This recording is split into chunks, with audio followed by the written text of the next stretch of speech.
मुंबई पुण्याप्रमाणे नाशिकमध्ये गणरायाला निरोपाच्या मिरवणुकांना दुपारी सुरुवात झाली। भव्य मिरवणुकांमध्ये तरुणाई मोठ्या उत्साहात सहभागी होतीये। ढोल ताशांच्या गजरात गणरायाला पुढच्या वर्षी लवकर या असं आवाहन करत निरोप दिला जातोय। उंचावरून या मिरवणुका कशा दिसतात याचा आढावा घेतलाय आमचे प्रतिनिधी योगेश खरे यांनी।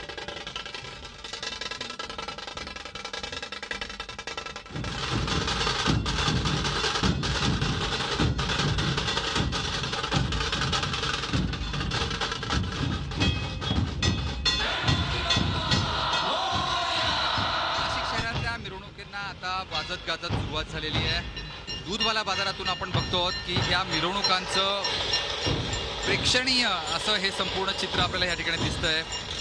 चौथ्या मजल्यावरून दिसणाऱ्या या मिरवणुका आपण बघू शकतोय। रंगांची उधळण आपल्याला या ठिकाणी दिसते। नारिंगी रंग, पिवळा रंग, वेगवेगळ्या रंगांमध्ये हे संपूर्ण ढोल पथक या ठिकाणी आपल्या तालाचं प्रदर्शन करतायत, आपल्या वेगवेगळ्या संकल्पना या ठिकाणी सादर करतायत आणि तरुणाईला मोहून टाकण्याचा प्रयत्न ह्यातून होतोय।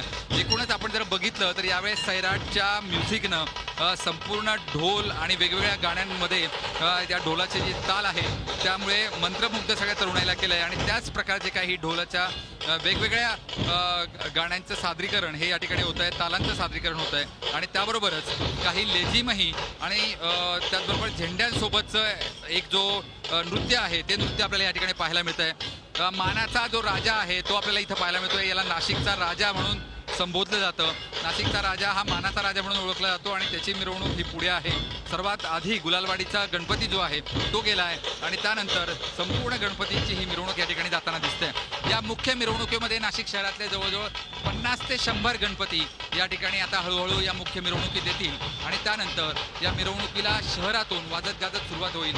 ही संपूर्ण मिरवणूक शेवटी म्हणजे संध्याकाळ जवळजवळ रात्रीच्या सुमारास रामकुंडावर गोदापात्रात जाईल आणि त्या ठिकाणी या गणपतीचं विसर्जन करण्यात येईल। त्यामुळे नाशिकची ही इतिहासात नोंद ठरणारी ही मिरवणूक वाजत गाजत आणि एकदम कमी तासामध्ये लवकरात लवकर या ठिकाणी विसर्जन केले जाईल। व्हिडिओ जर्नलिस्ट मंगेशसह योगेश खरे, झी मीडिया, नाशिक।